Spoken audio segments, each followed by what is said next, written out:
But I think so. I wanted to, I gave Ms. Rogers last month a report that I wanted to give to you, but since we got moved to this month, I redid the report. So, whatever she gave you, you can throw away. Should I make a set for Ms. Williams as well? I assume, right? Yeah, probably better. Okay.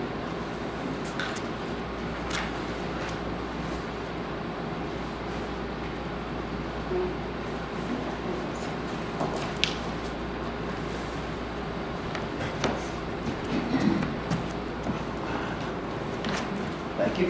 And Ms. Rogers, you need one?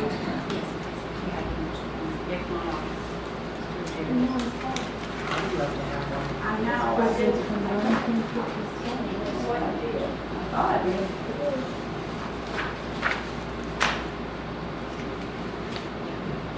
I was going to email it too. This is from Ms. Rogers. I'm sorry, excuse me, Ms. Williams.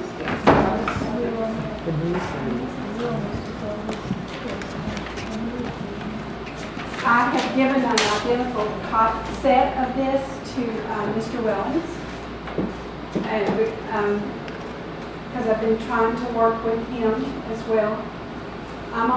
These are just my opinions and my feelings after speaking with several people in my part of the county.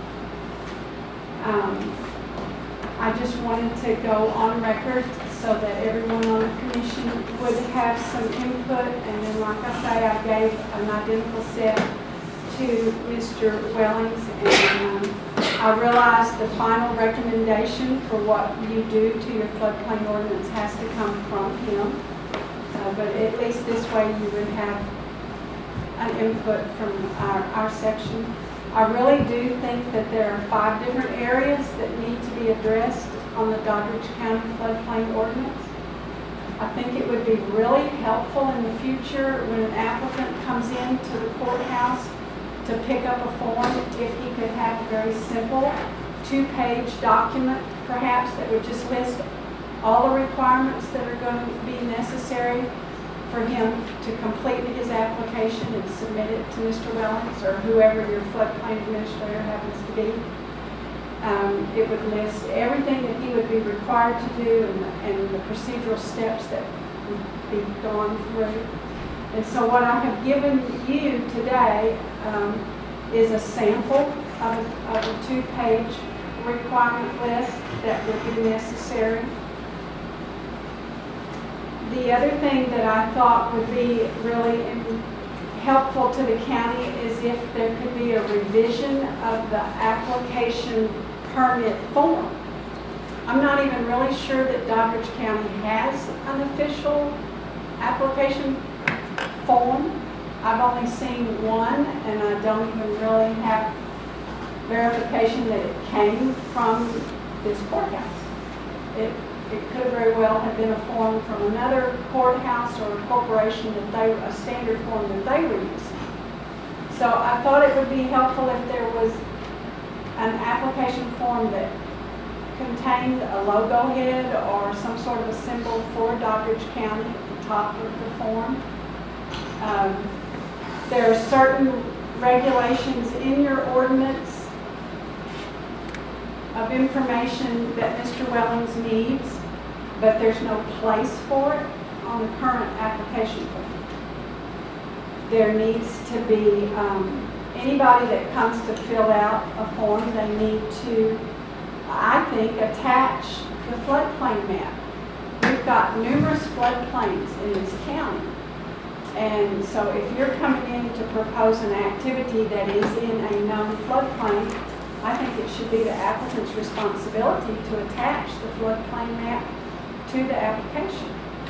It shouldn't be Mr. Wellings' responsibility to have to go dig it out. So the applicant should just supply that map. He should also be required to list on the form the GPS coordinates or the UTM coordinates, just to make it public record. He should not only list the name of the property owner, But I think he should be required to list the name of the adjacent property owners and have their contact information. Because according to the ordinance, the adjacent property owners have to be notified. So why not make the applicant put that information on the form to begin with? And that way it'll all be there on record. And sometimes the property owner is not the person that's proposing the activity, like an oil and gas company. They're coming in to perform an activity, but they don't actually own the land. So you need the property owner's name as well. Obviously, tax parcel ID numbers would be helpful, and how do I say this? There are other permits that are required. Obviously, if you're a drilling company, you have to have a DEP oil and gas permit. If it's in a floodplain, chances are you're going to have a permit from the U.S. Army Corps of Engineers, because there may be wetlands involved, or fish and wildlife may be involved. The county is the final authority when it comes to the floodplain permit. So I think it's very important when a person comes in and applies for a permit from you that they should automatically attach to their application the permits from the Army Corps of Engineers and the permits from the DEP oil and gas, the permits from FEMA. Those should be supplied to Mr. Wellens before he ever issues his permit, because he is the final step. So he needs proof that all the other stages have been complied with. And I don't think you should have to take their word for it. I don't know. I know on the DEP application, there's a statement that just says, you may be required to have these additional permits. It's your responsibility to go get them. But the DEP does not check to see that you have done so.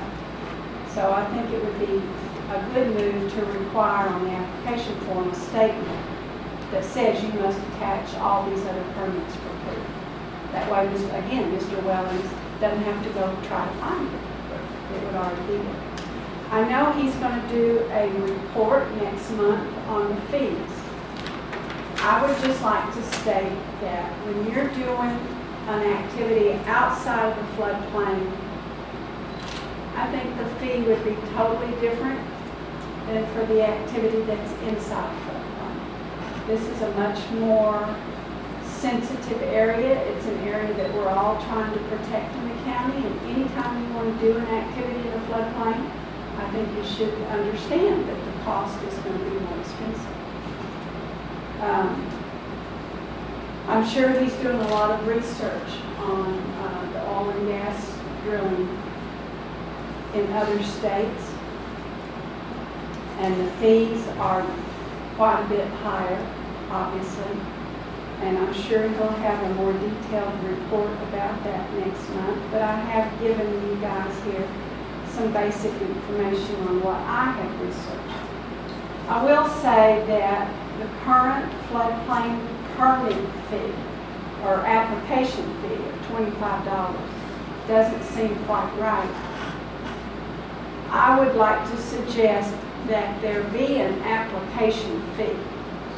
You can make it $25 or $50 or whatever you want, but that is strictly an application fee. And it's a non-refundable fee. You may or may not be given your permit, but you're not going to get that application fee back. Now, if you are granted a permit, then the application fee can apply towards the permit fee. But I think it should be a non-refundable fee, and I think it should be separate from the permit fee. As far as the one most important thing that I would like to suggest today, when you are considering the revamping of your floodplain ordinance, I wish you would sincerely take into consideration the fact that there are currently no multi-well pad drilling sites going on inside floodplain. I know that oil companies are pushing for it very hard right now. I think it's a very bad precedent to set. 8 years ago, they went into the floodplains and they drilled oil wells and gas wells, but it was a single unit sitting on probably a 1 acre of land or less. It wasn't that invasive in your floodplain. But with the massive horizontal well drilling that's going on now, you're building a well pad that can be easily 7 acres in size. And that is a major impact on our floodplain. And it is not temporary, it is permanent. Because they have to have 2 tanks for every well. They have to have this fiberglass buffalo tank for the chemicals that they're storing. They have to have a permanent road for the trucks to be able to get into these wells. So you're talking at least 24 tanks, 12 dryers, 12 of these storage tanks, a permanent road. This is very much a major invasion of our floodplains. And more often than not, they build their roadbed out of roadbed materials. I can tell you from personal experience, when they came into one of our wells, they excavated down 8 to 10 feet and put roadbed material down. It is so hard now that the water can no longer percolate down through. It just stands on top. And they created wetlands where wetlands didn't exist before. I just don't think there's any place for this in our floodplains. And when you revamp your ordinance, I would strongly suggest that you include a statement that says there will be no deep shell, multi-well pad, horizontal drilling within a floodplain in this county.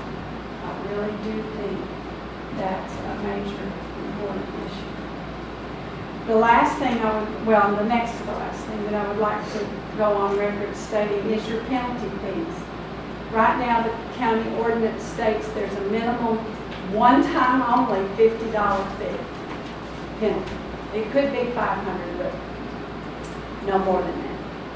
And I promise you the oil companies laugh the whole time they're writing a check.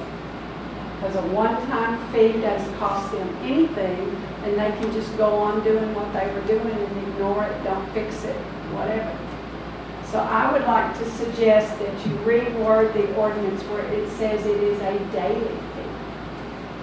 And it can be $500 minimum to $1,000. Change your fee amount, but make it daily, and it will stay in place until the situation has been remedied to the satisfaction of your floodplain administrator. So I suggest that. The last thing I wanted to say was I've spent the last several months, I do not by any means mean to imply that I'm an authority on your floodplain ordinance, but I've been studying it and I've been talking with Mr. Wellings, and I have volunteered my services to him to help in whatever way I can.